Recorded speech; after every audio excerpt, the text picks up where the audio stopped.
Well, AOC and Elon Musk are having a war of words on Twitter, and we are here for it, you and I. It's actually very entertaining, thoughtful discussion in some ways. I mean, look, there's a lot happening on Twitter right now. Not to make the whole world about Twitter, but it's where media folks and policy people gather to discuss issue and the rules of the platform. It's all in flux right now, and a lot of interesting stuff is happening. So AOC, first she said this: LMAO at a billionaire earnestly trying to sell people on the idea that free speech is actually an $8 a month subscription plan, because Elon right now is threatening to make the Twitter check mark cost $8 a month. And then she got some pushback, right, from David Sachs. Right. Well, so first I just want to stay with this for a second.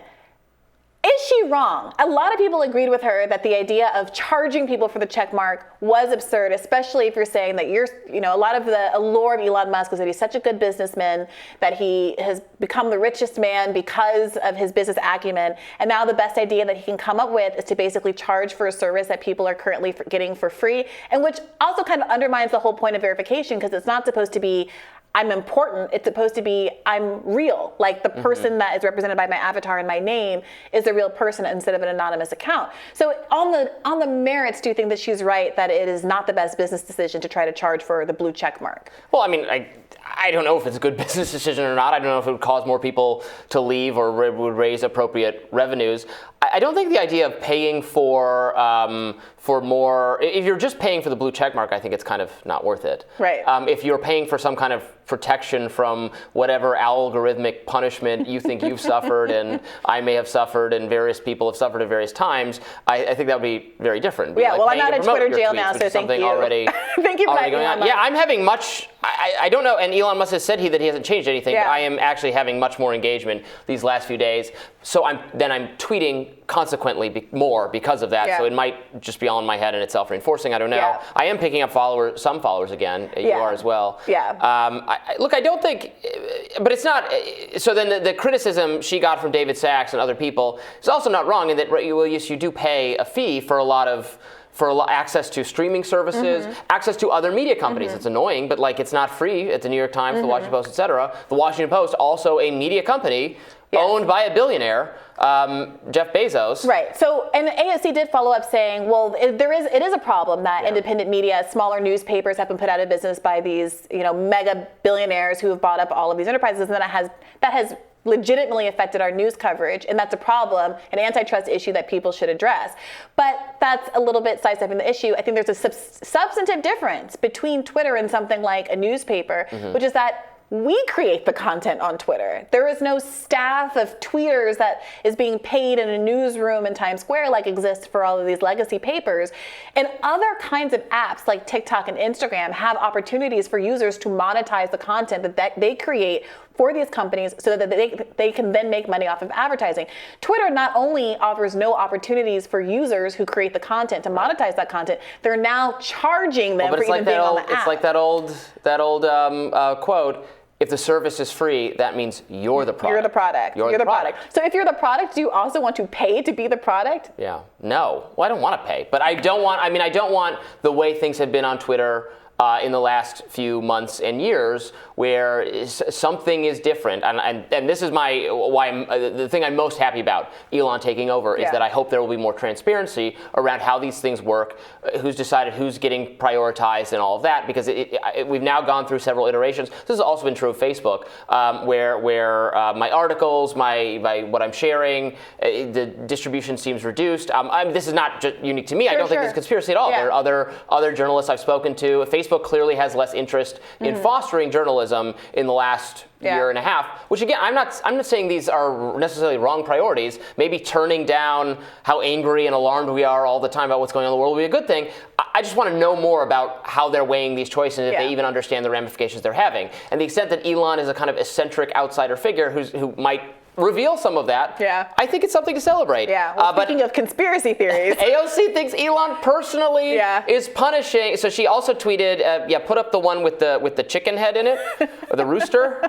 Yo, Elon, while I have your attention, why should people pay $8 just for their app to get bricked when they say something you don't like? This is what my app has looked like ever since my tweet upset you yesterday. What's good? Doesn't seem very free speech to me. But this also happened to me the other day. Remember, you swear to my defense. I can testify that Robbie brought this up as an issue he was having with his account this week. Thank you. Risey witnessed it. Risey witnessed it. I can swear. So this is something that if AOC is getting targeted, then we have to wave the flag that Robbie is also being similarly targeted here by Elon Musk. The implication being obvious that this is just some kind of quirk that happened and she's not being targeted anyway. Which I think is true for a lot of. That's why I was initially dismissive of some of the shadow banning. You'll see people say, I'm being shadow banned. People, can you see my tweets? I'm like, yes, I'm reading your tweet right now. But people don't see my tweets. Well, Twitter is curating a feed based on what people are interested in. It shows me more of things I've engaged with in the past. Maybe you're just not having tweets that people want to read. That can happen to you. It can happen. So some of it is that. But then I've seen the charts you've showed. Alice from Queens is a Twitter account we enjoy that expresses a similar thing happening. That it's total. There's an artificial component to it. Yes, and I wonder also. Remember, it used to just be a linear feed before they started adjusting it for what it predicted your interests were. And I know that some people didn't like the linear feed. I personally always liked it for many reasons, including that sometimes you see something and then you click away and you're trying to come back to it. The linear feed. Yeah, and you can opt into it. But I wondered if having a non-linear feed basically obscures the extent to which people are having their feeds over-curated and it basically covers the extent to which that they're suppressing certain accounts. So that's all to say. It's a very difficult thing to make these kinds of charges because there is no transparency, and it could be a lot of different causes for these kinds of things. But I think that this one is an overreach probably by AOC. It's interesting. Just before we go on this, the other thing I wanted to say about the difference between Twitter versus the other media companies is that Twitter has this enormously protective liability shield because of Section 230 that media companies don't have. And this is a liability protection enjoyed by all online service platforms, and in fact, all online components of traditional media. So traditional media companies, to the extent they're online, like in their comment sections, et cetera, also have this protection. But the companies itself, like a traditional publisher, you can sue Simon & Schuster or the Wall Street Journal or the New York Times or the Atlantic if you are libeled in an article. If you are libeled in a tweet, you can sue the person who wrote the tweet, but not Twitter. Whereas you can sue the author of the Atlantic piece and the Atlantic itself, which is the more lucrative venture. That is different because of this statute, Section 230. Now, I am not. Many people are in favor of just totally junking this statute that would cause all sorts of liability pain for these companies to suffer.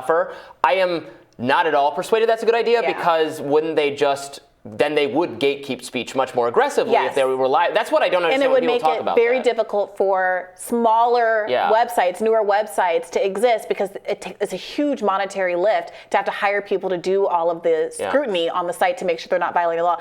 I will say one interesting thing is that Elon Musk is realizing now, I think, that a lot of the curation, a lot of the censorship had very little to do with ideology. There was a lot of that, the laptop scandal, all of that. But a lot of it also has to do with what is driven by advertisers. And when you have a site like this, John Schwartz at The Intercept pointed this out, that Elon Musk is painfully learning the basics of a left critique of media, which is that big corporate advertisers have never supported free speech.